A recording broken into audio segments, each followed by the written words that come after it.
지금 시각은 7시 20분입니다. KBS KBS 1라디오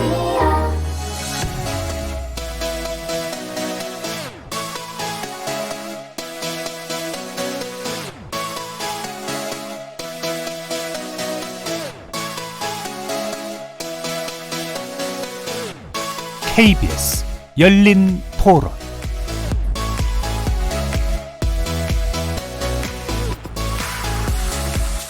안녕하십니까. KBS 열린 토론 정준희입니다.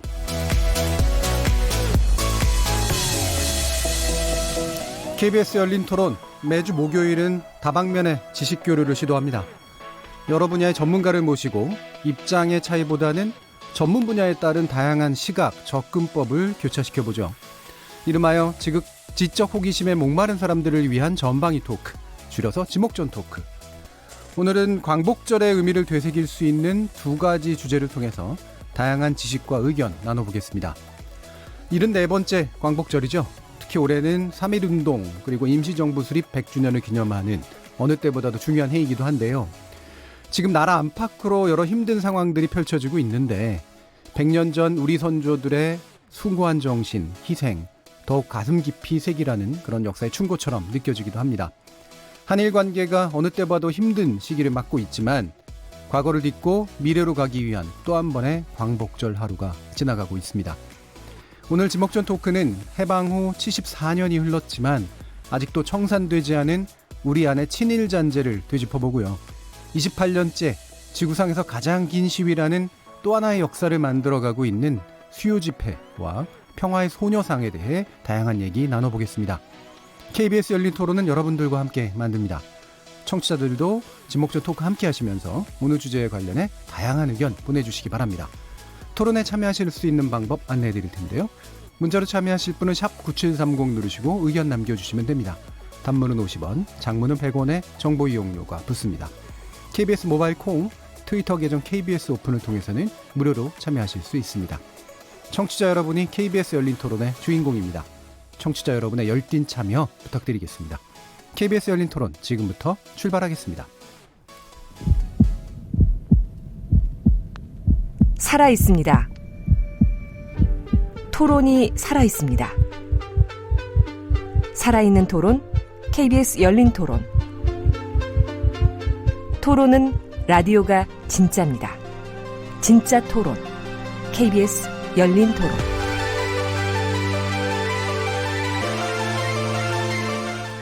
자, 그럼 오늘 함께 해주실 분들 소개하겠습니다. 나라를 걱정하는 과학자 이종필 건국대 교수 나오셨습니다. 안녕하세요. 이종필입니다. 규정을 거부한다 한국 여성 변호사의 손정혜 이사 나오셨습니다. 안녕하세요. 손정혜입니다. 그리고 영어평론가이신 강유정 강남대 한영문화콘텐츠학과 교수 함께 하셨습니다. 안녕하세요. 강유정입니다. 그리고 오늘 첫 번째 주제를 위해서 역사학자 한 분, 모두 다 잘 아시는 분이죠. 스튜디오에 모셨습니다. 전우용 한국학중앙연구원 개공교수 나오셨습니다. 네, 안녕하세요. 전우용입니다.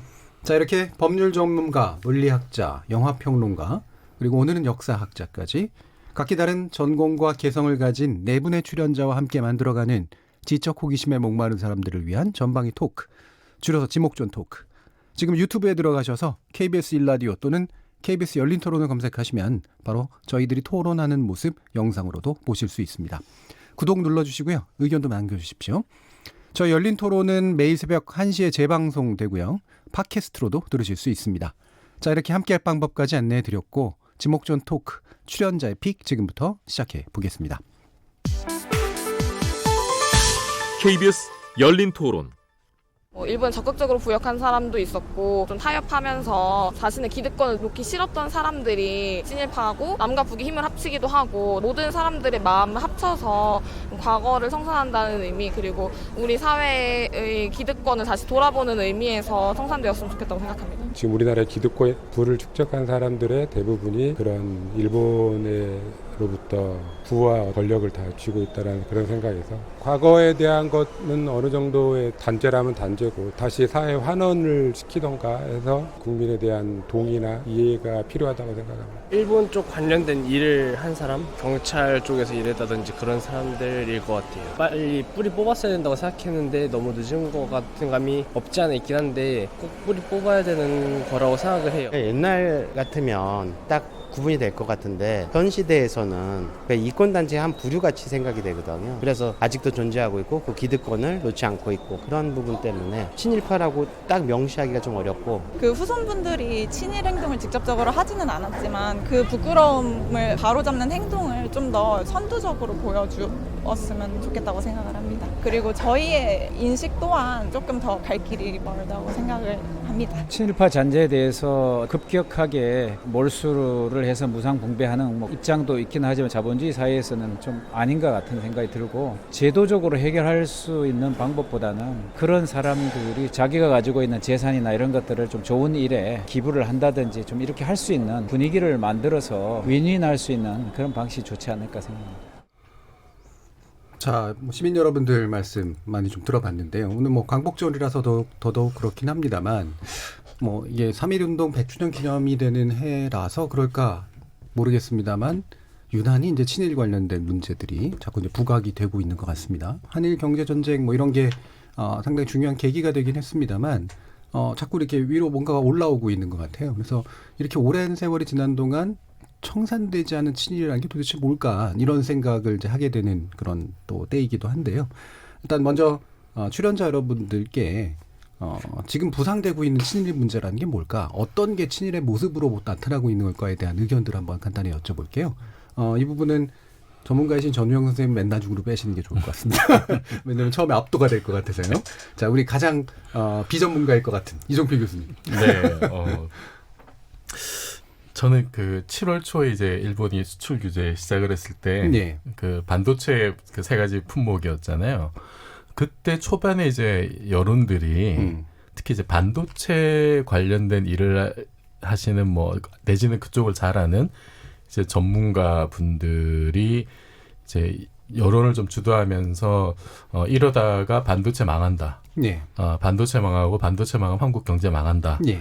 그리고 요 반도체에 관련된 부품 소재 산업 현황을 잘 모르는 정치권에서 괜히 이상하게 일본한테 덤볐다가 지금 우리 덤태기 쓰고 그러니까 빨리 지금 이 문제를 해결해야 되고 대법 판결이든 위안부 문제가 됐든 빨리 합의에 나서라. 예. 이런 얘기들이 이제 주위에 좀 들리더라고요. 이제 이공계 쪽에 이제 그 분야 전문가라고 하시는 분들이 언론을 통해서든 SNS를 통해서든 이런 모습이 많이 보여가지고 저는 이런 게 좀 어떻게 보면 옛날에 친일하거나 이런 건 아닌데 그것이 지금 이제 극복되지 않은 모습이 이런 식으로도 드러날 수 있겠구나.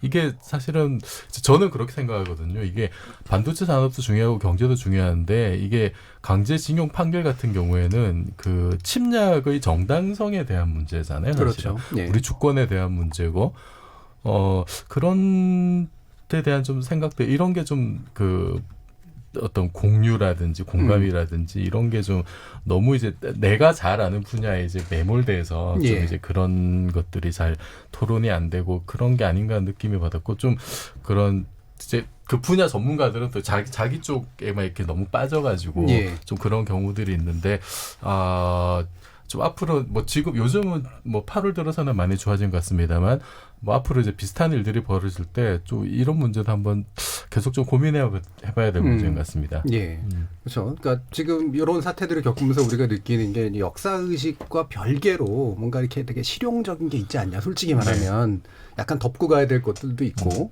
솔직히 가서 외교적 합의를 해라라는 얘기는 가서 좀 굴복하라는 얘기잖아요. 실질적으로 빨리 풀라는 건. 그거 인정해 준 게 대수냐 그렇죠. 이런 뉘앙스로 대놓고 말씀은 안 하시는데 그거보다는 반도체 만드는 게 더 중요한 게 아니냐라는 이제 그게 단순히 두 가지를 놓고 이제 그냥 어떤 가치를 따지는 비교의 문제가 될 수 있는지 결국 우리가 이렇게 경제 발전하고 뭐 반도체 1등이 되자는 궁극적인 이유가 뭐냐. 우리가 주권 국가로서 당당하게 살자고 하는 게 궁극적인 목표인데 그게 좀 본말이 전도된 게 아닌가 하는 생각이 개인적으로 좀 들었습니다. 예, 체질이라는 게 사실 실용주의라는 이름으로 많이 계속 오래 살아남은 측면이 있죠. 예. 그게 이제 옛날에 사실 뭐 이제 식민지 근대화론이 그거랑 사실 또 연결이 좀 되는 부분 있잖아요.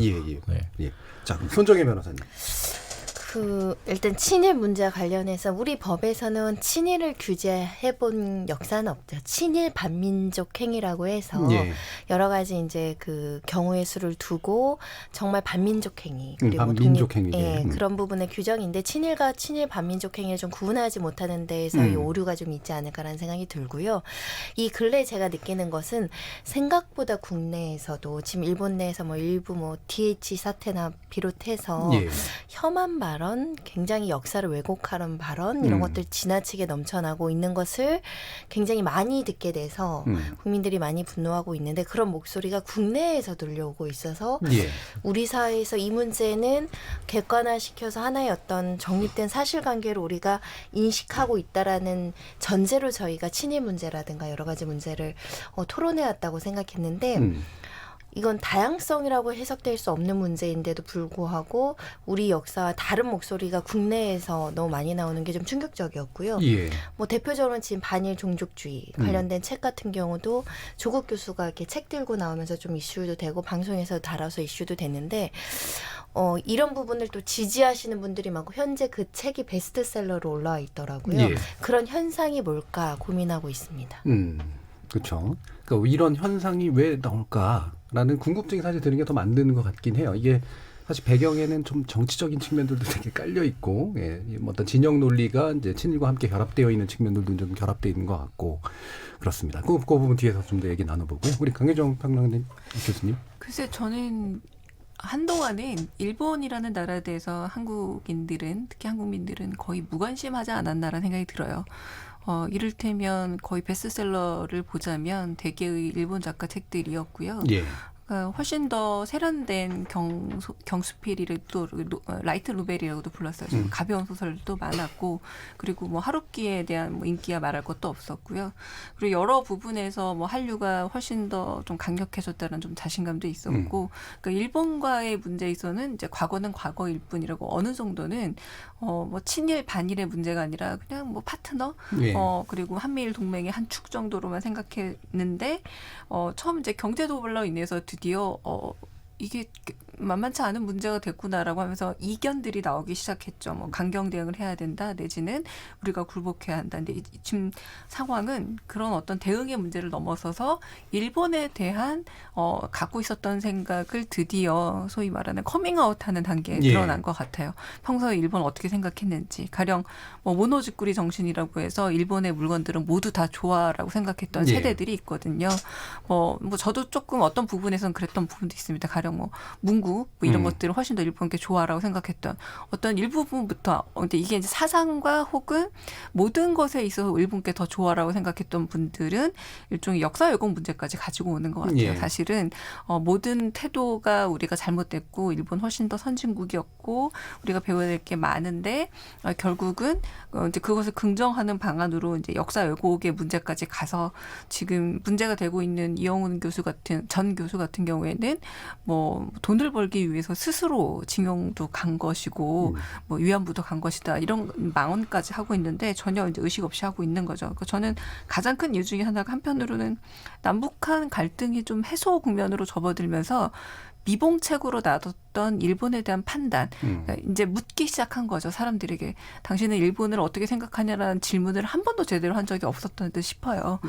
당신은 북한에 대해서 어떻게 생각하냐는 거는 계속 물었죠. 계속 물었는데 드디어 묻기 시작했고 거기에 대해서 굉장히 당당하게 나는 친일이 아니라 부일 여전히 일본에 붙는 게 훨씬 더 낫다고 생각합니다라고 말씀하는 분들이 게다가 지식인이 많다라는 게 좀 굉장히 좀 충격적인 상태가 아닌가라는 생각이 좀 듭니다. 한편으로는 이제 뭐 미래지향적인 관점에서 문화적으로 그냥 뭐 같이 향유할 수 있는 어떤 대상 이런 거에 대한 생각도 있었던 것 같고 또 한편 이제 일본이 가지고 있는 사실 장점들이 충분히 있는데 우리가 반일이라는 이름으로 그냥 그것도 부정해 버리는 척했던 거 이런 게 또 드러나는 것도 있는 것 같고 그다음에 지금 일본에 대해서 가지고 있는 확고한 태도. 사실 우리는 다 같이 뭐 일본에 별로 안 좋아할 거야 이렇게 생각을 했던 게 되게 적극적인 목소리로 이제 드러나기 시작한 측면도 있고 커밍아웃이라는 표현도 쓰셨네요. 자, 그러면 전우영 교수님. 친일파라는 말이 만들어질 당시의 어감, 어휘하고 지금 쓰는 친일파라는 단어의 어감, 어휘가 많이 달라졌어요. 예. 그 달라진 걸 인식하지 못하기 때문에 지금 친일파를 어떻게 정의할 것인가 가지고 많이들 이제 헷갈려 하시는 것 같아요. 국제관계에서 친이라는 글자를 처음 쓴 사람은 이제 중국의 황준헌이라고 예. 유명하죠. 조선 책략 쓴 사람. 이 사람이 당시 조선의 생존을 위한 외교 전략으로 제시한 게 친중국, 결일본, 연미국이었어요. 여기에서 연이라고 하는 것은 연합 정도 개념이에요. 예. 결은 동맹의 개념이에요. 친은 이 연합과 동맹보다 훨씬 강력한 개념이거든요. 그걸 제시를 했어요. 그래서 이게 조선 조정이 발칵 뒤집혔었어요. 근데 이때 친은 무슨 뜻이었겠느냐. 그게 지금은 우리가 친자 그러면 친구를 연상하다 보니까 친일파 그러면 일본하고 친하게 지내자는 사람. 그냥 프렌들리한 거. 그렇죠. 그게 뭐 잘못이에요. 예. 일본 상품 좋아하는 거, 일본인 친구 있는 거, 일본 문학 좋아하는 거 저는 이거 잘못이라고 생각 안 해요. 예. 근데 그것까지 이제 문제를 삼고 있거든요. 그게 아니고요. 그 당시 친은 선친, 엄친, 양친 할 때 부모란 뜻이었어요. 예. 그러니까 친중이라고 하는 얘기는 당시에 이제 국제관계가 그랬고요. 친중국이라고 하는 건 중국을 어버이로 섬기며 또는 중국의 품 안에서 이런 뜻이었어요. 일본이 이 말을 그대로 따다가 갑신정변 이후에 한국 조선의 정치 세력을 친청파와 친일파로 구분하면서 친일파라는 말을 처음 이제 사료상에 예. 나와요. 그때 일본이 얘기했던 것은 이제 중국의 이른바 종주권을 인정했던 조선이 일본을 중주국으로 삼아야 한다. 이런 식의 뉘앙스를 풍겨서 그런 말을 만들었던 것이거든요. 그럼 한국인 스스로 친일파란 말을 쓴 건 언제냐? 러일 전쟁이 울산의격 체결된 뒤에 비로소 이제 한국인들이 친일파란 말을 쓰기 시작하고 또 굉장히 부정적인 의미로 써요. 그럼 그 당시 일본은 어떤 존재였느냐 하면 굉장히 불의하고 부도덕한 짓을 하는 거예요. 한국의 외교권을 박탈하고 한국의 이른바 재산들을 한국민의 재산을 약탈하고 한국의 그 불의에 저항해서 일어나는 한국 의병들을 학살하고 이런 짓을 하는 사람들이 바로 이제 일본이었음에도 불구하고 그 일본을 어버이처럼 섬기는 자들이 있었다. 예. 이 자들을 용서할 수 없다 해서 친일파가 욕이 된 거예요. 그 당시 관점은. 그런데 과연 그게 일본이었느냐? 그 사람들이 그때 그 당시 일본을 섬겼던 사람들이 그게 아니고 그게 만약에 일본이 아니라 러시아였더라도 예. 또 러시아가 아니라 중국이었더라도 그들은 그런 자들을 섬겼을 것이다. 왜냐하면 우리가 지금 친일파 그러면 떠올리는 인물이 이완용인데 이 사람 일본에 외교적으로 충성했던 사람이 아니에요.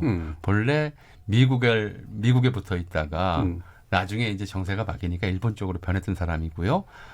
죽을 때쯤 돼서는 자기 조카에게 나는 시세를 잘 파악해서 이 자리까지 성공했으니 너는 앞으로 영어를 배워둬서 미국이 부상할 테니까 미국 편으로 서라. 예. 이렇게 유언을 남긴 사람이 이 사람은 친일파 아니에요.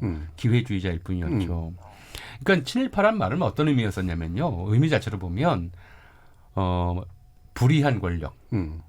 그러니까 정의롭지 않은 힘, 그다음에 윤리가 없는 돈, 이 힘과 돈을 숭배하느라 다른 모든 공동체적 가치나 정의, 도덕, 윤리 이런 것들을 다 버려버린 사람들이란 뜻이었어요. 예. 그러니까 지금 그런 말로 쓰면 돼요. 제가 볼 때는 그래서 이 의미가 바뀌기 때문에 왜 그러면은 이제 그 일제강점기 또는 이제 일제강점 직전에 친일파와 같은 행태를 하는 발언들이 계속 나오느냐 하면 여전히 똑같아요.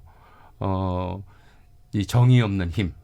그다음에 도덕적이지 않은 돈 예. 이런 것들이 가장 중요하다고 생각해서 모든 가치들을 배격하는 사람들이거든요. 그래서 왜 일제강점기에 이른바 일본의 통치를 미워하고 긍정하는 사람들이 왜 독재 정치와 독재 권력을 긍정하고 미워하느냐 생각이 똑같아서 그래요. 예. 아무리 부당한 짓을 해도 그것이 돈이 되고 권력을 얻을 수만 있다면 그것이 옳은 일이다라는 판단을 하고 있기 때문에 똑같은 이야기가 나와서 지금 우리가 이번 기회에 생각해야 되는 것은 저는 오늘 대통령 경축사에서 굉장히 중요한 단어가 나왔다고 생각해요. 우리 경제강국 되고 싶다. 돼야 한다. 그런데 어떤 경제강국이냐? 책임 있는 경제강국이에요. 정의가 무엇인지 알고 도덕이 무엇인지 알고 결코 이웃을 괴롭혀서 또는 자기 나라 내에 다른 사람들을 괴롭혀서 그렇게 해서 돈을 벌고 권력을 갖는 것은 책임 있는 자세가 아니다라고 하는 것. 그것을 깨닫는 것이 굉장히 중요한 일이라고 생각하고요. 그래서 이 시점에서 친일 문제를 다시 재론하는 것은 우리가 추구해온 힘이나 부나 이런 것들이 어떤 도덕성, 어떤 가치 위에 입각해야 하느냐 이걸 깨닫는 예. 다시 생각하는 계기가 되었으면 좋겠다. 그러니까 우리가 아베에게 분노하는 것도 경제 공격을 했다가 아니라요. 그것이 이제 보편 인권에 대한 국제 상식을 그렇죠. 무시하는 그런 기반 위에서 국가 간의 약속을 가장 중시하는 이런 국가주의적 태도로 예. 한국 정부를 공격했기 때문이잖아요. 그래서 그런 점을 좀 재인식하는 계기가 됐으면 좋겠고, 그래서 문제가 되고 있는 이런 친일 발언도 핵심은 친일이 아니다. 일본이 아니다. 부당한 권력, 불의한 권력과 윤리가 없는 돈이다. 이게 핵심이다라는 것을 깨달았으면 좋겠다는 생각입니다. 예. 아까 이종필 교수님 말씀하신 부분하고 잘 매치가 되는 것 같아요. 이 친이라는 말이 그냥 현대 세대들이 이해하는 그런 대충 좀 친하고 이런 식의 문제가 아니라 역사적으로 쭉 보면 결국엔 거의 가족 수준으로 결합된 그런 정도의 것이고, 그 대상에 대한 어떤 충성, 복종인데 그게 대상이 힘이 있으면 부정이 하더라도 복종하고, 그다음에 그로부터 돈을 얻을 수 있으면 비윤리적이고 비도덕적이라고 하더라도 그것이 타당하다고 믿는 태도. 이게 이제 문제라는 거죠. 그러니까 이제 반일의 문제라든가 이런 것들도 그냥 단지 일본을 반대한다 이게 아니라 부정의에 대한 반대, 그리고 비도덕적인 돈의 추구에 대한 반대, 이런 것들하고 이제 결합돼야 된다라는 말씀이셨네요. 근데 중요한 게 이제 예를 들면 이제 기존의 독재를 지향했던 사람들이 왜 현재 친일적인 모습하고 결합될까 하면 바로 마찬가지 멘탈리티가 있다는 거잖아요. 네, 그래서 그 이제 친일의 근원이 결국 그러니까 일단 힘에 대한 숭배, 이고 제국주의에 대한 숭배고, 그것이 그 자리에 이제 뭐 역사적인 연호 때문에 그때 이제 일본이 들어갔던 것일 뿐이고, 그게 이제 또 역사가 지나면서 이제 또 미국이 들어와 있고요. 그래서 사실은 그 제 주변에도 그런 말씀하신 이제 일본을 옹호하면서 어떤 얘기를 하시는 분이 있냐면은, 조선이 만약에 힘이 강했으면, 우리가 힘이 강했으면 우리도 똑같은 짓 했을 거다. 예, 그런 얘기 일본을 많죠. 욕할 예. 게 아니다. 뭐 우리가 더 악랄했을 거다. 이런 식으로 옹호를 하시는 단지 힘이 분들도 없었을 있고요. 뿐이다. 예. 그렇죠? 네. 그러니까 이게 뭐 미국이나 일본을 뭐 이렇게 뭐라고 할 처지가 아니다라고 하는 말씀을 하시는 지식인들도 꽤 계시더라고요. 네. 이제 방금 전우영 교수님 말씀하셨듯이 이게 그냥 단지 어떤 특정 국가의 문제가 아니라 정말로 그 20세기 초반을 지금도 좀 이게 명맥이 이어지고 있는 그런 좀 잘못된 제국주의적인 시, 예. 요것이 아직 좀 극복되지 않은 것 같고, 이게 지금 또 어떤 식으로 좀 이렇게 왜곡돼서 재생산이 되냐면은 이제 우리도 제국주의가 돼야 된다. 우리도 당했으니까. 그렇죠. 우리도 힘을 가져서 우리도 새로운 옛날에 쟤네들했던 것처럼 제국주의가 되어야 된다라는 욕망이 좀 이렇게 남아 있는 것 같아요. 아류 제국주의적인. 그게 이제 예를 들면 지금 미국도 못 믿겠다. 우리 핵무장하자라는 주장으로서 연결이 된다고 보거든요. 네. 그래서 이거는 굉장히 좀 정말 좀 위험한 생각이 아닐까. 좀 근본적인 면에서 다시 한번 좀 제국주의에 대한 고민을 좀 새롭게 해봐야 되는 계기가 됐으면 좋겠어요. 예. 저도 전우현 교수님 말씀 듣다 보니까 맞는 말씀이세요. 정말. 그러면은 가령 최근에 뭐 이영훈 전 서울대 교수가 반일 종족주의 같은 책을 내는 데는 무슨 이유가 있을까 이렇게 궁금해지는 거예요. 예. 그러니까 자신에 대한 어떤 이익 그리고 어떤 큰 어떤 보상에 대한 욕구가 일종의 일본에 대한 옹호를 낳는다는 게 지금도 반복되고 있는 어떤 흐름이라고 본다면 지금 굉장히 논란이 되었던 주옥순 엄마라고 하지 말아달라고 얘기를 하고 있죠. 네. 그렇게 그분의 발언이라던가 과연 무엇을 노리는가라는 것을 생각해봐도 왜 그렇게 말씀들을 하시는지 좀 역추적이 가능하지 않을까라는 생각도 들긴 합니다. 네. 예. 그리고 연구비 뭐 이런 문제들도 있잖아요. 일본의 장학생이시다라는 일본 설은 장학생. 있는데 누군가는 이것을 알고 있거나 한 번은 걸렀을 거라고 생각하는데, 그러니까 많은 사람들이 그런 이익이나 이런 게 아니면 어찌됐든 우리 한국민에 대한 이익에는 현저하게 저해되는 행위인 걸 알고 있고, 더군다나 역사적인 사실을 부인하면서까지 책에 그렇게 기술화해야 되는 이유는 무엇이며, 국제사회까지 나가서 뭐 세미나나 공동학회를 통해서 반복적으로 허위 사실을 재생산하면서 본인의 어떤 논리를 설파하고 있거든요. 그게 본인의 신념인 건지 그런 것들도 좀 궁금한데 교수님 의견이 한번 여쭤보고 싶습니다. 안 그래도 지금 어떤 이 반일 종족주의 책을 선전하고 싶은 의도는 전혀 없고요. 네, 지금 잘 팔리고 있다고 하는데 이게 사실은 굉장히 뿌리 깊은 그 어떤 근원이 있단 말이에요. 그래서 자연스럽게 그쪽으로 저도 넘어가면 좋을 것 같은데, 이런 식민지 근대화 자본주의 론이라든지 식민지 근대화론이라든지 이분이 또 경제사학을 하시면서 이른바 실증적인 자료를 통해 가지고 다 입증한다라고 강하게 믿는 이제 그런 태도를 가지고 계신 분이라 학계 안에서도 나름의 어떤 이제 호응이 있단 말이에요. 자, 이와 같은 약간의 수정주의적 태도랄까 아니면 나름의 증거를 가지고 이야기하는 것이 이런 식의 어떤 모습으로 나타나고 있는 어떤 연원 이 부분에 대해서 전우영 교수님 얘기 듣고 싶네요. 일단 지금 그런 식의 접근은 좀 적절치 않다고 생각해요. 예. 일본 토요타 재단이나 이제 일본 우파의 이익을 대변하는 그런 기업들, 재단들 이런 쪽의 돈이 한국 내에 들어와서 굉장히 다양한 좀 방식으로 풀렸고요. 예. 또 그런 연구비를 받아서 연구하는 사람들이 뭐 적지는 않죠. 그런데 저도 이제 연구자의 한 사람으로서 어디서 연구비 받았느냐에 따라서 연구 결과가 달라진다 이런 건 자존심 상하는 일이죠. 그렇죠. 예. 그런 점은 저는 그렇게 많지 않을 거라고 생각을 해요. 다만 무엇이 문제였느냐 하면 사실은 이제 우리가 해방 이후에 일본이 뿌려놓은 이제 식민지적 식민사학이라고 보통 부르죠. 예. 한국인들은 스스로 근대화할 수 있는 능력이 없는 민족이어서 일본인의 지원 하에서만 근대화할 수 있었다고 하는 이른바 타율성론과 정체성론을 두 개의 이제 뿌리로 해서 그러니까 한국상을 만들어 왔어요. 근데 그거를 비판 극복하려는 시도를 1960년대부터 시작을 했었는데 80년대 들어와서 세계가 확 바뀌었죠.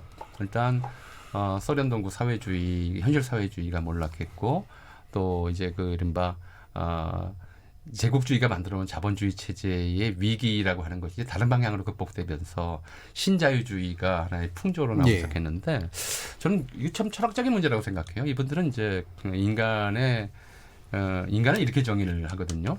인간은 주어진 조건에서 자기 사익을 실현하기 위해 최선의 합리적 선택을 하는 존재. 이런 합리적 선택을 하는 존재들이 모인 공간이 시장이라서 시장은 국가는 어떤 공동체보다 우위에 서 있고 이 시장의 발전이 곧 역사의 발전이다. 이런 측면으로 이제 설명을 해왔어요. 그러면서 이제 식민지의 이른바 차별적이고 또 이렇게 비대칭적인 관계조차도 시장의 통합 과정으로 이해를 하고 그러다 보니까 이제 그 안에서 자행되었던 민족 간의 차별이라든가 학대라고 하는 사실 자체가 오히려 이제 시장 경제에 반대가 되는데 이거를 이제 부인하는 거죠. 그렇게 저는 됐다고 생각을 하거든요. 그러니까 이 의식이 우리가 식민지 시대를 보는데 굉장히 중요한 의식이다. 다시 말해서 국가, 공동체, 민족 이런 것들보다 시장을 더 앞세우는 이론이 되다 보니까 이제 시장의 통합으로서의 식민지 시대를 보는 것이지 이것이 민족 간 차별의 시대를 보는 것은 아니다. 그런데 그런 걸 어떻게 실증했느냐? 이번에 두 번째 문제인데요. 사실은 여기 변호사님도 계시지만 검사가 기소장 쓰는 거 보면 자료 정말 충실하게 조사해서 논리적으로 완결된 기소장을 써요. 그래야 이제 재판에서 이기죠. 근데 그렇게 검사가 기소장을 잘 썼다고 해서 그것이 진실이냐? 과거 우리가 많이 겪었어요. 군사독재 시절에 이제 이른바 시국사범을 체포해서 범인으로 만들 때에는 그 시국사범이 유죄임을 입증하기 위한 자료만 모아가지고 최대한 논리적으로 구성하는 것이 기소장이 되잖아요. 사실의 조합이죠. 그렇죠. 그러니까 실증적으로 팩트다라고 하는 사실들을 부정할 수는 없는 부분들이 있어요. 그런데 그 반론을 제기할 수 있는 자료들이 이제 되게 하다 보면 그런 일들이 많이 생기는데 그 부분은 너무 이제 집착해서 만들어 놓은 것 같아요. 그러니까 뭐가 문제였냐면 우리가 식민지 근대화론이라고 했을 때 근대화는 두 축, 크게 간단히 얘기하면 두 축을 얘기를 해요. 첫째는 산업화. 그러니까 영국의 산업혁명에서 시작된 산업화이고 또 하나는 프랑스 혁명으로 시작된 시민혁명으로 시작한 민주화라고 하는 것이잖아요. 그런데 이 일제강점기에 한국에서 진행된 것은 식민지에서 산업화가 진행됐다. 그것도 뭐 일본의 일방적인 필요에 의해서 진행됐다는 건 아무도 부정할 수 없어요. 근데 그 산업화 과정에서 만들어진 사회가 과연 이제 근대 사회에 걸맞는 개인의 자유 또는 이제 인권 이런 것들을 보장하는 산업화였느냐. 그게 아니라 한국인 전체를 사실상의 노예로 만들었고 특히 지금 문제가 되고 있는 강제동원, 위안부 징용 동원과 같은 사실들은 현상들은 반인권적인 이제 노예 징발 형태였거든요. 그러니까 이 산업화와 노예화가 같이 진행되었다는 점에서 이것을 근대화라는 이름으로 붙이기 대단히 어려운 것인데 그걸 정상적인 상황으로 이해를 하고 있는 거예요. 그리고 바로 그렇기 때문에 박정희 정권 당시에 이루어졌던 이른바 노동인권에 대한 전면적인 탄압과 어떤 형태의 이른바 민주적 인권을 요구하는 인권운동에 대한 이제 강력한 탄압 이것과 병행한 산업화 자체가 아주 정상적이고 올바른 근대화의 과정이었다고 생각하게 되는 것이죠. 그렇죠. 생산적인 관점에서 그렇죠. 생산적인 관점도 아니에요. 사실은요. 그러니까 인간의 창의력이라든가 자발성 민족성이라고 하는 것들을 완전히 예. 묵살하고 있기 때문에 이건 어떻게 보면은 산업화와 동시에 사회 전체의 중세화, 사람을 노예로 부리는 그런 중세적 사회로 진행되는 그런 과정인데 이것 중에서 특히 인간에 관한 문제, 인권이라든가 민주주의라든가 이런 문제를 완전히 시야에서 빼버리고 있는 거예요. 그렇게 되다 보니까 지금과 같은 이제 논리가 나오는 것이거든요. 강제징용 없었다. 또는 이제 뭐 위안부 강제동원 없었다. 전부 자발적으로 시장 경제에 맞추어서 자기를 판 것이다. 이런 식의 논리가 나오는 거예요. 네. 그래서 너무나 당연한 것처럼 생각하는 것이죠. 그래서 아까도 말씀드렸지만 결국 문제는 뭐냐면 이제 민주주의와 인권이라고 하는 보편적 가치, 현대 인류의 보편적 가치를 중심에 놓고 사고하지 않으면 이제 이런 논리에 빠져들게 되는 것이죠. 그게 네. 지금 그 책이 발일종주의라고 하는 이름 자체가 그 당시에 실존했던 민족을 경계로 한 차별과 학대와 모욕과 이런 행위들 자체가 마치 상상의 산물인 것처럼 예. 이렇게 호도하고 있는 것이잖아요. 예. 왜냐하면 자기가 그걸 문제로 인식하지 못하기 때문에 상상의 산물로 생각하고 있는 거예요. 예. 그러니까 그 점에 대한 이제 문제의식을 우리가 놓치지 않아야 그런 논리에 빠져들지 않을 수가 있는 것이죠. 예. 심지어는 사실은 그 일제가 행했던 되게 폭력적인 뭐 마루타 실험이라든가 이런 식의 것들에 대해서는 이게 문제로 사실 인식하지 못하는 분들도 솔직히 전 있다고 보거든요. 문제로 인식을 못하니까 예. 없었다고 생각해버리는 거예요. 그렇죠. 예. 자, 이렇게 이제 그 되게 그러니까 되게 그릇된 어떤 경제 위주의 사고에 토대를 둬서 거기에 적합한 증거들만을 취합해서 이제 과도하게 논리적인 점프를 해버리고 거기에 이제 보편적 가치들을 이제 상실해버린 이 상태가 이제 현재 이른바 이제 신친이라고 부르는 어떤 의식 세계 속에 강고히 자리 잡고 있는 것 같은데요. 강윤정 교수님도 그 왜 우리 식민주의 같은 거 이런 문학이나 그 영화 속에서 많이 표현됐었잖아요. 예. 굉장히 하나의 흐름을 뭐 가지고 있기도 하고요. 아마 친일 인명 사전을 뒤져보면 가장 익숙하신 분들은 아마 문인들이 더 많지 않을까라는 생각이 듭니다. 뭐 어떤 정치인들보다. 왜냐하면 또 글이 가진 힘이 있었기 때문에 글을 통해서 시민들을 약간 그 고무시키고 한편으로는 좀 전쟁에 좀 출병시키기 위한 격려의 글도 상당히 네. 많이 있잖아요. 근데 저는 지금도 근데 전용 교수님 말씀을 들어도 조금은 납득이 저로서는 안 가는 겁니다. 아무리 그렇다고 할지언정 신자유주의 안에서 모든 게 돈의 문제로 해결된다고 할지언정 지금 이 상황에서 어떻게 그렇게 일본은 모든 것이 옳고 우리가 전부 잘못했다라는 논지가 나오는지는 제 머리로는 여전히 잘 이해는 안 가요. 납득이 잘 안 가요. 납득이 예. 안 가는데 저는 그런 생각이 듭니다. 그렇다면 1930년대 말 정도, 그러니까 이를테면 이제 윤동주 시인이 세상을 거의 떠나기 직전이 거의 이제 해방 직전에 돌아가셨잖아요. 그때쯤 되면 진짜 뭐 창씨개명 안 할 수 없었고 뭐 소위 말하는 일반 국민들도 물건 하나 사기 위해서는 일본어를 쓸 줄 몰라도 하지 않으면 물건 하나 구입도 어려운 시점에서 이제 그런 상황에서 그 일본어를 쓰고 혹은 먹고 살기 위해서 하는 그런 행위들을 친일로 부를 것이 아니잖아요. 그게 친일로 부르지 않는 건데 결국은 우리가 친일 문인사전이라던가 이런 데서 다루고 있는 친일을 보자면 우리의 정신세계 자체를 굉장히 낮게 계속 낮은 쪽으로 끌고 가고 일본은 훨씬 더 위대한 국가고 큰 국가이니까 그쪽을 향해 가야 한다라면서 일종의 내적 열등감을 심어주려고 했던 글들이 상당히 많다라는 거죠. 그래서 그 제국주의적 지금 아까 저는 그 이정필 교수님 말씀도 약간 상통한다고 보는데 힘이 없으니 굴복해야 된다라는 논리를 상당 부분 포함하고 있어요. 네. 근데 힘과 굴복은 전혀 다른 논리거든요. 전혀 다른 논리인데 그래서 그런 부분에서 여전히 그게 좀 저는 이제 통용되고 있다라는 건 저는 사실 과거의 일이라고 좀 생각을 했고 때로는 서정주 시인 같은 경우는 굉장히 논쟁이 좀 여전히 있습니다. 워낙 시가 훌륭하다 보니 이분의 친일 행적 근데 그분이 또 군부 독재를 또 찬양하기도 했었잖아요. 그렇죠. 아까 전용 교수님 말씀처럼 그대로 이어간 행적을 보여주는데 뭐 문학과 작품을 별개로 봐야 되고 생애는 바로 따로 봐야 된다는 아직도 사실은 뜨거운 논쟁이긴 합니다만 여전히 해결되지 않았다는 생각도 들고요. 근데 아까 처음 이제 질문의 시작으로 가자면 그렇다고 해도 저는 이해가 잘 가지 않습니다. 아마 입장과 태도나 사고가나 가치가 굉장히 달라서 이제 나오는 현상이긴 할 텐데요.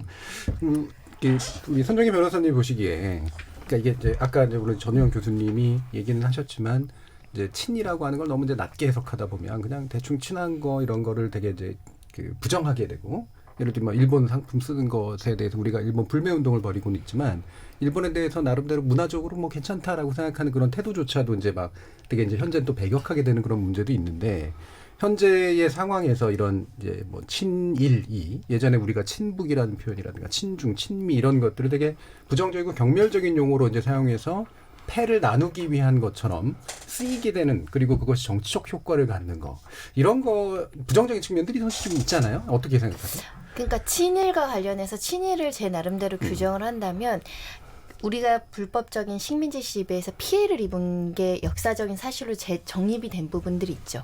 이걸 부인하고 피해자한테 책임을 전가하면서 그 명예 감정을 침해하는 행동들은 분명히 그 친일 행위로 우리가 규제를 해야 된다고 생각을 하고요. 그래서 지금 정치권에서 심상정 의원인가 이걸 뭐 특별법으로 세우자 이런 이야기가 나오고 있는 것처럼 우리가 역사에 대해서는 그러니까 뭐 논쟁이 있을 수 있는 역사는 제외하지만 이런 실존하는 피해자가 있는 역사적 사실까지 부인하면서 그 피해자에게 책임을 전가하거나 또는 그 규명에 대해서 다른 정의관념을 대입해서 마치 이것이 다른 것처럼 이렇게 해석된 행동은 우리 공동체를 훼손하는 행동이기 때문에 이거는 저는 위법행위라고 생각하거든요. 그 이영훈 전 서울대 교수의 사건도 위법해 보이는데 이게 논란이 되고 이것을 찬양하고 베스트셀러가 되는 우리 사회 현상이 이해가 안 갈 정도이고요. 저희가 사실 반민족 행위에 대해서 법이 한 2개, 3개가 있는데 이거를 규율할 때 굉장히 많은 법학자, 역사학자 뭐 여러분들이 토론을 해서 이만큼 규정을 해놨어요. 예, 친일 반민족 행위. 거기에는 단순히 뭐 약간 먹고 살기 위해서 동조를 한다거나 내 마음은 독립을 지지하지만 그 정도의 그 친일 반민족 행위를 규정하지 않았거든요. 정말 적대적으로 한민족에게 침해가 되는 그런 행위들을 규정을 했는데 이조차 부인하는 세력이 있다라는 거죠. 그리고 이조차 이게 반민족 행위가 아니고 오히려 우리 민족을 근대화하는데 노력했다라는 사람으로 왜곡하는 우리 왜곡된 인식인 사람들이 여전히 남아있다는 것. 사실 우리 후세까지 이게 이어진다는 것은 굉장히 끔찍하다라고 생각하는데 이런 그래서 사회적인 토론이 제대로 한번 이루어졌으면 좋겠다라는 생각을 요즘 많이 합니다. 그래서 제가 전우영 교수님께 여쭙신 게 방금 같은 게 이제 이게 분명 위법성도 있고 역사의식에도 위배되는 것들이 있는데 정치하고 결합되면서 이게 진영이 돼버리면서 사실은 되게 이상한 싸움이 되는 경우들도 종종 있단 말이에요. 이게 어떻게 좀 해결돼야 될까요? 지금 강 교수님이 조금 전에 말씀하셨는데 잘 이해가 안 된다. 사실은 일제강점기의 친일 반민족 행위는 그 자체가 갖는 개인적 이익이 있었어요.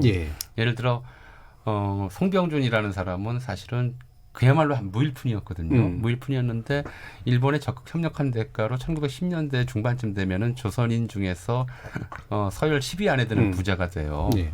그런 실질적인 경제적인 이익이 있어서 했거든요. 근데 지금에 와서 친일반을 하는 사람들이 무슨 경제적 이익이 있길래 그런 짓을 하겠느냐. 지금 이게 누구나 갖는 의문이잖아요. 그때야 그렇게 해서 실질적으로 일본의 도움을 받았는데 지금이야 뭐 받는다고 한들 그게 얼마나 되겠어요. 그런데 왜 그럴 거냐. 저는 그게 지금 말씀드렸듯이 일종의 이제 정체성의 연속성이라고 생각을 해요. 그러니까 아까 말씀드렸듯이 왜 과거 친일파들에 대해서 심정적 동일성을 갖느냐 하면 그들이 그 상황에 놓여 있어도 자기도 똑같이 할 것이라고 하는 것을 본인이 알기 때문이에요. 바로 그게 알기 때문에 나는 이완용처럼 살래, 안중근처럼 살래. 이렇게 물었을 때 나 안중근처럼 살기 싫어. 이완용처럼 사는 게 얼마나 좋아. 근데 사실은 신자유주의가 만들어낸 한국 자본주의가 발전해 오는 과정에서 만들어낸 오히려 표준적인 인간형이 이완용형이 돼버렸어요. 그러니까 예를 들어 서점에 가보세요. 반일종족주의가 지금 뭐 베스트셀러라고 분개하시는 분들이 있는데 자기계발사 가서 보시면요. 코너 가보시면 그 자기계발사에서 가르쳐주는 게 전부 이완용처럼 살라고 가르쳐요. 그죠? 무슨 뭐 정인이 뭐니 안 따져요. 스펙 쌓아라, 인맥 따져라, 기회를 잘 봐라. 이거 정말 잘하는 사람이 이완용이거든요. 그렇게 보고 살았기 때문에 거기에 친연성을 갖는 거예요. 그래서 이제 일제강점기가 이게 한국 근대화에 굉장히 좋은 시기였다고 생각하는 것은 박정희 시기가 가장 한국 사회에서 발전한 시기였다고 생각하는 것과 똑같은 사고방식이에요. 이것이 이른바 보편인권, 민주주의가 얼마나 훼손됐는지 사람들이 어떻게 억울하게 죽었는지 이런 거는 전혀 문제 삼지 않고 이게 박정희 때문에 가능했다는 증거도 없음에도 불구하고 이게 박정희 때문에 우리 경제가 이만큼 성장했다. 일제강점기에도 일본의 식민 통치 때문에 한국 경제가 성장했다는 증거가 뚜렷이 없음에도 불구하고 그렇게 생각하면서 거기에서 인권의 문제라든가 차별의 문제라든가 학대의 문제라든가 전부 사고 밖으로 빼버리는 거죠. 예. 그 신연성 때문에 지금도 이제 그러니까 그 이른바 사상적 연속성이라고 하는 것은 아까 말씀 정파라고 말씀하신 단순한 정파가 아닌 거거든요. 그렇죠. 예. 그러니까 지금 보시면은 박정희 시대를 찬양하고 지금 이제 그 이영훈 교수가 제가 좀 그렇게까지 하실 줄은 몰랐어요. 예. 이승만 학당 교장이 되실 줄은 몰랐는데 예, 그러셨더라고요. 이승만 학당 교장이 되셔서 이제 그렇게 이야기를 하고 이승만 박정희로 이어지는 이런 식의 이른바 식민지 시대로부터 일제강점기로부터 이승만 박정희로 이어지는 시대를 한국사의 정통이고 한국사의 가장 발전적인 시기로 묘사하고 싶은 거예요. 그게 자기의 욕망에 맞으니까 예. 자기의 이른바 사상적 또는 이제 철학적 기반에 맞으니까. 그래서 왜 그러느냐를 고민할 필요가 없어. 사실은 이 사상 이런 식의 사고방식 자체를 떨치지 못하고 계속 사는 한 사실 그런 움직임들은 법으로 해결할 수 있는 문제는 아니라고 생각하거든요. 우리 사회가 자정을 통해서 과연 그래서 지금 이제 저는 뭐 계속 강조하는 것이 부강한 나라가 돼야 되겠다. 이렇게 자꾸 생각을 하고 이제 그런 얘기를 하고 있습니다만은 우리가 독립운동을 통해서 일제강점을 극복기가 끝나고 나서 우리가 생각하는 우리의 미래는 무엇이었느냐. 그게 김구 선생의 나의 소원에 잘 나와 있어요. 남의 나라 침략하고 싶지 않다. 그죠? 힘이 있다고 돈이 있다고 남을 우습게 보고 싶지도 않다. 오직 문화적으로 강국이 돼야 되겠다. 그리고 그게 1948년 재헌헌법의 그 정신, 우리 독립운동을 통해서 얻은 교훈이 담긴 게 뭐냐면 우리가 부국강병을 이루겠다고 하는 걸 헌법에 넣지는 않았어요. 헌법 전문에 뭐라고 넣느냐면 정의, 인도와 동포애로서 민족의 단계를 공고히 한다고 그래 써놨어요. 예. 48년 재헌헌법에 들어간 거예요. 그리고 그거는 한국 헌정사 내내 그러니까 제5공화국 헌법에만 그 구절이 빠졌어요. 심지어 유신헌법에조차도 정의, 인도와 동포애로서 민족의 단계를 공고히 한다고 하는 내용이 들어갔고 지금 헌법에도 들어가 있어요. 근데 그걸 잊고 사는 거예요. 예. 우리에게 중요한 공동체적 가치가 뭐냐? 돈이냐? 힘이냐? 그것이 아니고 정의와 인도다라는 거잖아요. 그리고 그것을 이제 견지하는 것이 부강해지더라도 책임 있는 부강, 책임 있는 경제 강국 이런 얘기를 할 수가 있게 되는 것이거든요. 근데 그걸 잊어버리고 사는 사람들이 정의와 인도의 개념을 역사 속에서 찾지도 못하고 자기 생활 속에서도 깊이 뿌리 내리지 못한 사람들이 이제 부박하게 돈과 힘에만 이제 몰입하는 것인데 그것을 우리가 공동체적인 자정을 통해서 우린 사회 내부의 자정을 통해서 극복하게 된다면 이런 식의 좀 가벼운 이야기들 너무 이제 자기 비하적인 자기 모멸적인 이야기들도 좀 극복해 나갈 수 있지 않을까 싶습니다. 예. 자, 정의와 도덕이 밥 먹여줘. 너희들이 돈을 벌어봤어. 이런 태도가 사실은 정치와 결합이 되면서 그 정책 가치가 현재의 문제를 만들어내는 것하고 상당히 밀접한 연관이 분명히 있는 것 같습니다. 단순한 일본에 대한 가까움과 먼의 문제는 분명히 아니라고 하는 것이죠. 자, 지금부터 그러면 청취자들이 보내주시는 의견 몇 가지 들어보고 가겠습니다. 정의진 문자캐스터. 네, 안녕하십니까. 문자캐스터 정의진입니다. 우리에게 친일파란 무엇인가란 주제로 청취자 여러분이 보내주신 문자 소개해드리겠습니다. 먼저 유튜브로 의견 주신 창섭리 청취자분. 한국에서 존재하는 친일 중에 가장 위험한 친일이 바로 정치 친일입니다. 정치 친일이 많을수록 우리나라에 가장 위험한 것입니다. 이것이 가장 위험한 한국의 친일입니다. 끝으로 전우영 교수님 존경합니다 해주셨고요. 유튜브로 의견 주신 나대로님. 전우영 교수님 말씀 듣고 보니 원래 친일파의 의미가 지금의 우리가 분노하는 자들을 정확하게 정의해주고 있네요. 부정의에 대한 반대, 부도덕에 대한 반대, 정말 맞는 말씀입니다. 전우영 교수님 설명 들으니 소름 돋습니다. 콩 아이디 9555님. 친일청산 많이들 얘기하지만 깊은 고민은 담겨있지 않아 아쉽습니다. 얕은 친일청산보다 깊은 친일청산이 되었으면 합니다. 도둑도 나쁘지만 집을 지키지 않은 주인도 잘못을 반성해야 합니다. 현재의 세태들을 보면서 우리나라 국민의 시민의식을 보다 더 함양시켜야 한다고 생각합니다. 유튜브로 의견 주신 데빌 가브리엘 청취자분. 아직까지 친일의 잔재를 고민하고 있게 만든 원인은 이승만 대통령 시절에 제대로 일제청산을 못했기 때문입니다. 유튜브로 의견 주신 역사를 잊으면 미래가 없다님. 오늘날의 신친일파도 결국은 자신의 이익을 위해 움직이는 사람들이라고 봅니다. 콩 아이디 베리머치님. 역사를 비난만 하면 안 된다고 봅니다.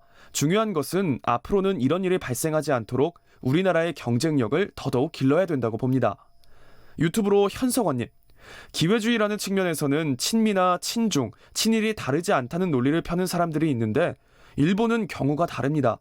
일본 제국주의는 한국을 36년간 학살했고 이 나라를 초토화시킨 경우죠. 전범국가 독일과 일본이 다른 점은 독일은 사죄했고 지금도 진행형이고 철저하게 전범들 색출하고 처단했다는 점. 그래서 독일은 국제사회에서 신뢰받는 나라라는 걸 일본은 잊지 말아야 합니다라고 보내주셨네요. 네, KBS 열린 토론. 지금 방송을 듣고 계신 청취자 모두가 시민 농객입니다. 문자는 샵 9730번으로 참여하실 수 있고요. 단문은 50원, 장문은 100원의 정보 이용료가 붙습니다. KBS 콩, 트위터 계정 KBS 오픈을 통해서도 무료로 참여하실 수 있습니다. 청취자 여러분들의 날카로운 시선과 의견 기다립니다. 지금까지 문자캐스터 정희진이었습니다. 청취자들의 직접 참여로 이루어지는 KBS 열린 토론 의견을 받아봤습니다. 나누고 싶은 말씀은 굉장히 많은데 또 두 번째 또 초대 손님이 오셔가지고요. 아쉽지만 전우영 교수님은 여기서 보내드려야 될 것 같네요. 오늘 정말 좋은 말씀 감사드립니다. 네, 감사합니다. 자, 해방 후 74년이 흘렀지만 아직도 우리 안에 남아있는 친일의 잔재, 우리 사회와 정치권의 이념 논쟁에 불을 지피고 있습니다. 하지만 오늘 대통령의 축사처럼 아무도 흔들 수 없는 대한민국을 위해 친일 잔재 청산, 정확히 말하면 우리 가치의 재정립을 위한 노력이 절실해 보입니다. 여러분들께서는 KBS 열린 토론과 함께하고 계십니다.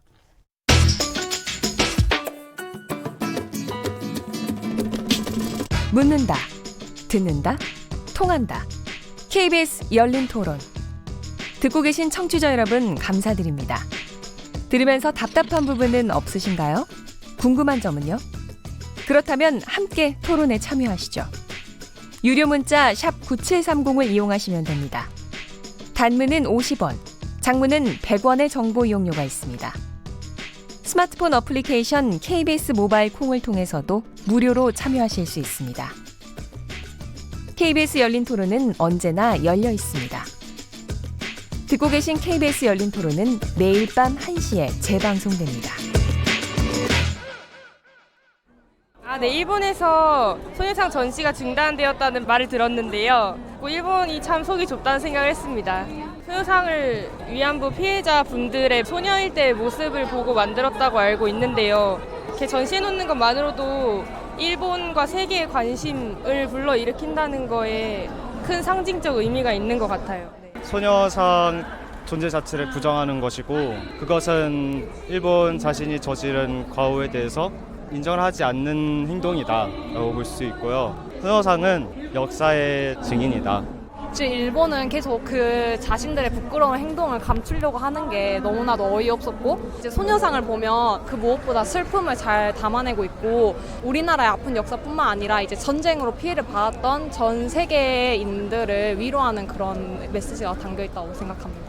광주에 있는 조대여고인데요. 저희 학교 안에도 소녀상이 있어요. 아이들은 그걸 보면서 어린 여자아이가 그때 끌려갔다라는 그런 거에 대해서 한 소녀의 삶에 대한 생각을 했던 것 같은데 과거가 아니라 현재 아이들도 내가 저때 태어났으면 어땠을까라는 생각하는 것 같아요. 1400차 수요시까지 올 때까지도 반성의 기미가 없고 시민들의 그 참된 목소리가 같이 어우러져서 화해 협력의 분위기로 갔으면 좋겠습니다. 할머님들께는 아직까지 광복이 오지 않았는 그런 날인 것 같아요. 그래서 우리가 얼른 사과를 받고 법적 배상을 받아서 할머님들께 광복을 맞이하게 도와드리고 싶습니다.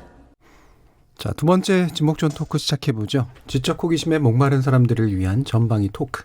두 번째 주제는 소녀상과 1400번의 수요 집회입니다. 물리학자이신 이종필 건국대 상호교양대 교수, 손정혜 변호사, 그리고 영화평론가 강유정 강남대 교수 세 분과 함께하고 있고요. 오늘 두 번째 주제를 위해 또 한 분의 특별 손님이 이 스튜디오에 나와 계신데요. 3.1운동과 임시정부 100주년 그리고 74주년 광복절까지 우리를 단단하게 묶어주는 평화의 소녀상 작가이십니다. 조각가 김석영 씨 나오셨습니다. 안녕하세요. 네, 안녕하세요. 반갑습니다. 예. 사실은 이제 오늘 이 자리를 되게 쉽지 않게 나오신 거로 알고 있어요. 지금 촛불문화제 열리고 있는 광화문에서 바로 또 오셨다고요? 예, 이게 중간은 자리를 뜨셨다고 그러는데 어떻게 어떤 일이었는지 현장 분위기도 좀 전해 주시죠. 예, 원래는 소녀상과 함께 광화문 집회에 참여하려고 했는데 교통편이 안 좋아서 소녀상을 그쪽 거기까지 갈 수가 없었어요. 그래서 저와 남편이자 평화의 소녀상 조각가인 김은성 작가랑 함께 무대에서 짤막한 나고야에 있었던 이야기를 해드리고 왔죠. 아, 그러셨군요. 네. 그 나고야에서 있었던 이야기. 네. 어떤 이야기였죠? 나고야에 그러니까 말하자면 한국의 광주 비엔날레처럼 그렇죠. 그런 전시였거든요. 근데 아이치현에서 하는 트리비엔날레라는 전시에서 초대를 받아서 전시를 하게 됐습니다. 근데 그 전시 그러니까 트리비엔날레 속에 표현의 부자유전이라는 표현의 부자유전. 그 전시가 초대를 받은 거예요. 근데 거기에 그 전시에는 소녀상만 있는 것이 아니라 천황 반대에 대한 이야기, 그리고 야스쿠니 신사 반대에 대한 이야기, 헌법 구조를 지키자는 이야기, 이런 이야기들이 함께 전시되었거든요. 근데 이틀이 되는 날, 시장이 와서 문제 제기를 하고 그 다음에 중단이 된 거죠. 3일 만에. 소녀상 전시가 중단이 그렇죠. 된 거죠. 그러니까 표현의 부자유전 자체가 거기에 있는 모든 작품이 보여질 수 없게끔 가림막이 가려졌어요. 3일 만에. 상당히 불편했던 것 같아요. 일본의 주류 정치 세력이나 뭐 지자체나 이런 데들이. 글쎄 말이에요. 그러니까 저희 평화의 소녀상이 많은 분들이 와서 보셨어요. 그러면서 여기까지 와셔서 고맙다고 말씀해 주셨고요. 그리고 보니까 본인들이 알았던 소녀상이 아니었다. 반일의 상징인 소녀상을 보러 왔는데 이건 그런 내용이 없더라. 그러면서 너무 고맙다라는 말씀을 많이 하셨거든요. 그래서 이튿날부터 더 많은 사람들이 소녀상을 보러 왔고 3일째 되는 날은 소녀상 철거가 불안해서 많은 사람들이 줄을 서서 봤어요. 그래서 사실은 일본의 많은 성숙된 그 시민분들의 뭐랄까 평화에 대한 의지들을 많이 느끼고 교감하고 왔습니다. 저도 이제 사실 이 뉴스를 좀 계속해서 지켜봤거든요. 어떤 식으로 저게 강제 중단될까 이랬는데 되게 흥미로운, 그러니까 불행했지만 또 흥미로운 이후의 현상들이 좀 있었던 게 외려 그 탄압이 확산에 되게 계기가 된다고 할까요? 그래서 심지어는 스스로 소녀상 되기라는 운동이 이제 지금 벌어지고 있다고 하는데 어떤 내용인가요? 뭐 이탈리아에서 어떤 조각가가 먼저 시작을 하셨다고 하더라고요. 그러면서 지금 우리나라에도 오늘도 많은 분들이 광화문에서 그리고 또 곳곳에서 의자 2개를 놓고요. 그 옆에 앉아서 내가 소녀상이 된 것처럼 그렇게 앉아서 시위? 그러니까 시위라는 퍼포먼스 같은 거죠. 퍼포먼스를 하고 하는 그런 모습이에요. 그래서 전 세계적으로 쿠바 뭐 여러 나라에서 지금 진행하고 있다고 저 페이스북을 통해서 봤습니다. 저는 참 되게 상징적인 의미가 있었던 것 같아요. 그러니까 소녀상 그냥 찍어서 나르는 그런 식의 것이 아니라 스스로가 소녀상이 되는 모습을 보여준다라고 하는 사실 거. 그 이전에도 이제 그런 퍼포먼스를 하시는 일본 분도 계셨고요. 세계 여러 곳곳에서 그런 퍼포먼스를 하셨어요. 그 어떤 일본 분은 일본 기모노를 입고 또 온 몸에다가 동치를 한 모습으로 시위를 하셨거든요. 이런 퍼포먼스를 하셨어요. 그러니까 그 이유는 일본에도 위안부가 있었다. 그리고 그 일본의 위안부 또한 약자고 소수고 이제 그런 사람 가난했고 이런 분들이 인권을 박탈당한 그런 모습으로 표현하고자 했다라고 얘기를 하시더라고요. 그렇죠. 단지 이제 일본이라는 국가에 대한 어떤 반대를 하기 위해서 보여주는 것이 아니라 그들이 벌였던 반인권적 행위에 대해서 이제 연대하는 이제 그런 건데 이거에 또 굉장히 중요한 게 바로 오늘 주제에 또 해당하는 이제 수요 집회잖아요. 저도 이렇게 긴 시간 했다는 건 알았지만 한 번도 빠지지 않고 1400번, 28년인데 이렇게 하기가 정말 쉽지 않았을 것 같은데 이게 어떻게 진행이 됩니까? 일단 1991년에 김학순 할머님께서 나는 일본군 위안부였다라고 증언을 해주셨어요. 그랬죠. 만약에 제가 그런 일을 당했더라면 저는 감히 못했을 텐데 그분으로 인해서 이제 많은 분들이 미투 운동을 그때 시작을 하신 거죠. 나도 일본군 위안부였다라고. 그러면서 1992년에 1월 8일부터 수요 집회를 진행하게 됐어요. 그래서 많은 분들이 처음에는 238분이 아니었는데 점차 많아져서 지금은 240분이 되셨어요. 살아계신 분은 20분밖에 안 되지만 그러면서 진짜로 비가 오나 눈이 오나 계속 그 자리를 지켜주셨거든요. 근데 그 할머님들의 역사 속에는 그러니까 수많은 활동가분들도 함께 있었기 때문에 그분들도 많이 기억해 줬으면 하는 마음이 갑자기 듭니다. 갑자기 산으로 갔네요. 저도 사실 그 앞에 지나다니면서 지키기 위해서 이렇게 있는 학생들이라든가 계속 그 자리를 이렇게 돌아가면서 지켜주는 분들 모습 보고 되게 좀 울컥한 마음 같은 게 좀 들었었거든요. 손정희 변호사님도 이 관련된 사실 좀 아시죠? 어제도 있었고 늘 있는 것 같던데, 그러니까 뭐 계속 수요일만 있어요. 이런 게 아니라 집회는 수요일이고. 예. 그래서 그 연대 의식이 굉장히 강하다 그런 느낌이 제가 많이 들었었고요. 그래서 의외로 사람들이 이 작은 어떻게 보면 조각상이잖아요. 여기에 굉장히 상징성을 부여하면서 우리의 어떤 공동체적인 연대 의식을 갖고 있구나 이런 생각도 했고, 이게 이제 국내에서만이 아니라 이번에는 외국에서도 연대에서 세계 각지에서 일어났다라고 하더라고요. 한 12개국 37개 도시에서 연대 시위가 이제 진행됐다라는 소식까지 들어서 우리 국내에서 이런 노력들이 세계로 전파되고 이게 더 세계적으로 연대되는데, 말씀하신 것처럼 우리 할머님들 활동가분들이 굉장히 노력하셨구나. 91년부터면 이게 사실은 자그마치 지금 횟수로만 어마어마한 시간들이거든요. 그래서 감사하다는 말씀 드리고 싶었습니다. 예. 사실 김학순 할머니의 그 어떤 공개라는 게 엄청나게 용기 있는 결단이었는데, 저도 사실 그때가 이제 대학생 때였는데 신문에서 그 사실을 접하고 상당한 충격을 받았는데, 그 전에는 약간 이상한 소설이나 이런 데를 통해서 약간 상업화된 이야기로 접했었던 거였었거든요. 그러니까 이게 근데 그때 제가 이제 접했던 그 사실이 아직도 28년 동안 진행됐다는 사실, 이게 참 엄청난 일인 것 같습니다. 기가 막힌 일이죠. 아직까지도 수요 집회를 하고 있다는 자체도 기가 막힌 일인 것 같아요. 그래서 그 수요 집회를 하시는 분들의 주장이 사실 있잖아요. 네. 배상, 사죄, 법적 배상, 공개적인 사죄, 그리고 교육을 하라. 그리고 박물관이나 이런 거 지어서 기림을 하라. 뭐 이런 내용이거든요. 그렇죠. 28년 동안 진행됐다는 건 이게 안 지켜졌다는 거잖아요. 오히려 소녀상을 철거하는 그러니까. 합의를 지금 한국과 일본이 지난 정권에서 했다 안 했다 그런 논란으로 사실은 위안부 할머님들이 굉장히 분노해서 여러 가지 비판적인 의견들도 많이 내서, 배상은 뭐 한일 재단 이랬지만 거부하셨죠. 사죄 없다라고, 진정한 사죄 받지 못했다라고 하죠. 일본 내에서 교육 거의 오히려 더 우경화되고 있기 때문에 이런 수십 년 동안의 노력이 결과가 맺혀지지 않는 부분은 오히려 우리 국민들로서는 더 공분할 수 없는 상황이죠. 그래도 어제 보니까 일본에서도 연대 시위가 진행됐다고 하던데요. 일본에서 굉장히 많은 분들이 참여를 하고 계시고요. 오사카, 나고야, 일본 전역 11개 도시에서 그 광복절을 전후해서 계속되고 있고, 그 일본의 대학원생들이 위안부 인식에 대해서 여론조사를 한 것도 공개를 했는데, 아까 말한 교육하라 이런 거 있잖아요.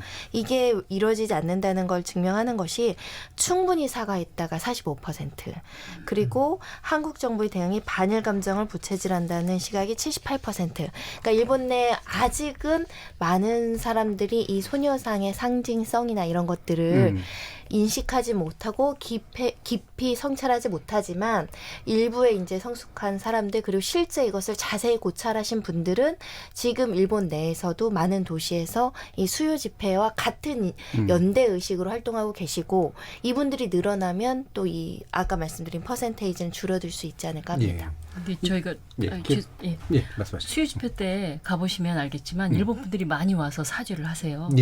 그리고 일본의 많은 곳에서 수요 집회를 하고 있다는 그런 얘기도 많이 들었어요. 그런데 일본의 언론에서 그걸 다뤄주지가 않는 거예요. 그러니까 더 이상 퍼져나가지 못하는, 그러니까 이런 이야기들이 자꾸 전파되면서 힘을 만들어야 되는데 그런 것들이 잘 안 되고 있는 것 같아요. 그래서 급기야 지금의 그러니까 소녀상 전시 또한 그런 불편함들이 담겨져 있지 않나? 그러니까 작가의 표현의 자유의 억압뿐만이 아니라 진실이 알려지는 것에 대한 불편함들이 있었던 것 같습니다.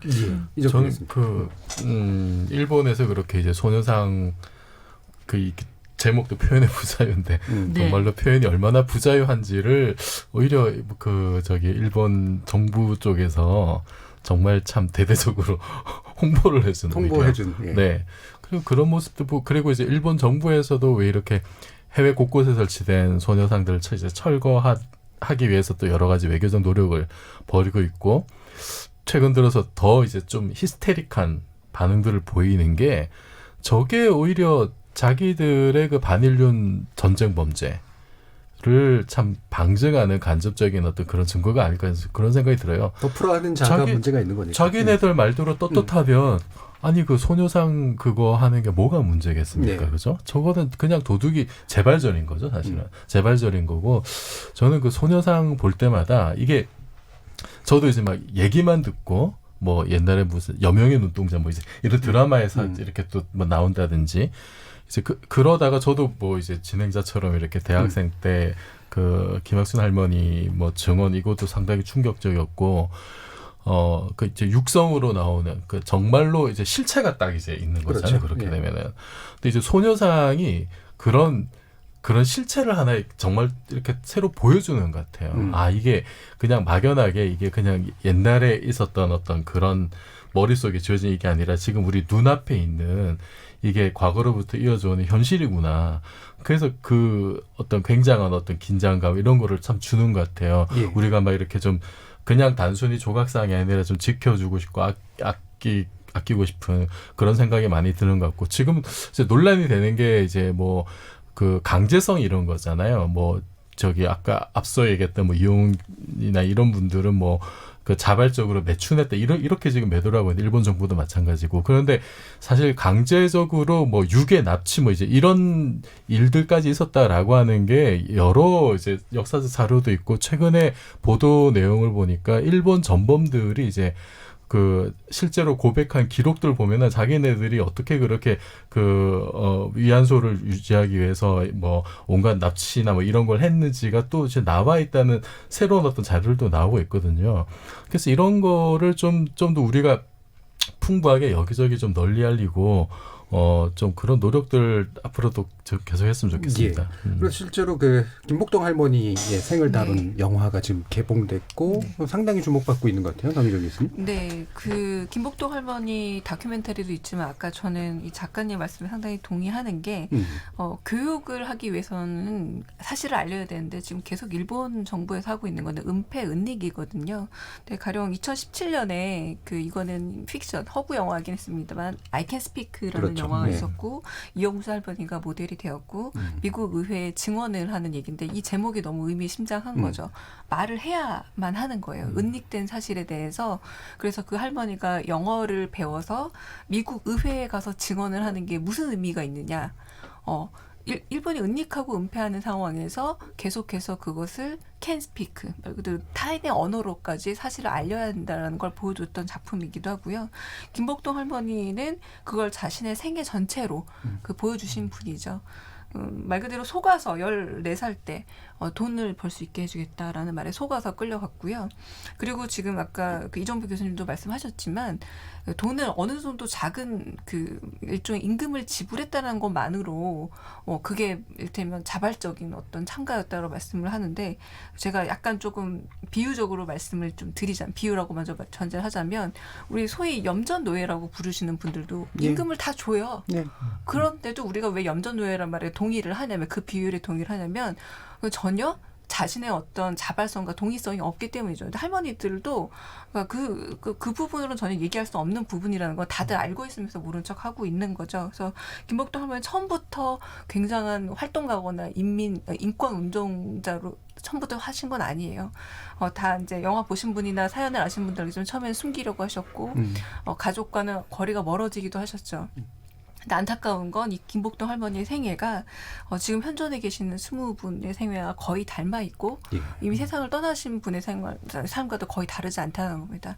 안타까운 건 왜 이렇게 이 피해자의 삶이라는 건 비슷하게 이렇게 가야 하는가라는 생각이 정말 들게 되고 또 심지어 2019년 1월 28일 세상을 떠나셨거든요. 근데 지금 20분 남으셨는데 배상과 사죄 문제에 대해서 일본의 태도는 곧 돌아가시겠다라는 그런 계산이 너무 눈에 보이고 있잖아요. 그렇죠. 그렇다면 말 그대로 이 I can speak라는 말 자체로 계속해서 말을 남기고 다른 언어를 통해서라도 남겨야 되고 저는 아까 그 1400번의 수요 집회의 상시성이 매우 중요한 것 같아요. 언제나 수요일이면 그곳에서 집회가 있다라는 이 상시성은 할머님들의 지금 참여 그리고 다른 분들의 참여로도 이루어지고 저는 꼭 만약에 세상을 떠나신다고 하더라도 횟수가 멈추지는 않을 운동이 돼야 되지 않을까라는 생각이 듭니다. 그러니까 은폐된 것을 사실로 계속 만들어주고 확인하기 위해서는 이렇게 증언해 주시는 분들, 그다음에 기억하는 방법, 영화라든가 문학이라든가 그다음에 실체성은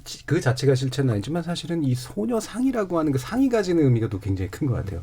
확실히 이게 국면을 약간 다르게 만들어준 그런 힘이 좀 있다라고 느끼는데 이 소녀상이 할머니상이 낼 뻔했다 뭐 이런 얘기도 들었어요. 예. 원래 이제 평화비에서 예. 이제 조형물을 만들겠다는 의지로 이제 상상을 했었는데 할머님들이 그 자리에 계셨잖아요. 그리고 20년간 투쟁을 해오셨잖아요. 그래서 투쟁하는 할머님, 뭐 의연한 할머님 이런 것을 상상하다가 그 할머님들이 피해받았던 그 시절을 표현하는 게 제일 좋겠다는 생각이 들었고 사실은 그 할머님들을 보면서 소녀가 보였어요, 사실은. 그래서 소녀를 할머님 대신 의자에 앉도록 해서 아이디어를 내게 됐고 그게 이제 지금의 소녀상으로 발전하게 된 것입니다. 예. 두 번째 이야기 진행하는 동안 또 우리 청취자들 의견도 일부 몇 개 들어보는 게 좋을 것 같아서요. 정의진 문자캐스터 다시 한번 불러보겠습니다. 네, 문자캐스터 정의진입니다. 소녀상과 1400번의 수요 집회에 대해 청취자 여러분이 보내주신 문자 소개해드리겠습니다. 콩 아이디 500일의 썸머님. 더운 여름 소녀상들의 땀을 닦아주기 위해 광화문에 꼭 가려고 합니다. 계속 좋은 활동 부탁드립니다. 콩 아이디 3276님. 열쇠고리나 책장 같은 데 올려놓을 작은 소녀상 모형을 구입하려고 인터넷을 찾아봤는데 찾을 수가 없네요. 어디서 구입할 수 있을까요? 콩 아이디 8255님. 평화의 소녀상이 이렇게 전 세계로 퍼져나가는 것을 보면서 조금은 안심이 됩니다. 언젠가는 반드시 일본의 사죄를 받아내야 합니다. 시간이 걸릴지라도 말이죠. 콩 아이디 6499님. 친일과 반일에 대한 비판도 중요하지만 우리가 먼저 일본보다도 모든 산업, 모든 부품, 소재, 장비, 물품, 비품 등에서 최첨단화를 빨리 구축하는 것이 일본을 이기는 최고의 방법이라고 생각합니다. 네, 지금까지 문자캐스터 정의진이었습니다. 예, 이렇게 그 의견도 보면 소녀상 모형 구입하고 싶다 이런 분들도 많이 있고 그래서 일본 당사자에게는 불편하니까 없애고 싶은 이제 역사적 사실이고 그다음에 공감하고 싶어하게 만들어주는 또 이게 상이기도 하고 되게 여러 가지 의미들이 있는 것 같아요. 그래서 실제로 저는 또 되게 상징적이었던 게 겨울에 이제 소녀상에게 양말을 신겨주고 목도리 둘러주고 이런 행위들이 나오게 되는 거. 이게 실제로 현실로서 공감하게 된다라는 거잖아요. 네. 만드시는 어떤 과정이나 의미 이런 게 어땠나요? 김서정 작가님. 제작 기간 내내 무척 아프기도 했고요. 그리고 이 역사를 어떻게 알려낼 수 있을까를 제일 많이 고민했던 것 같아요.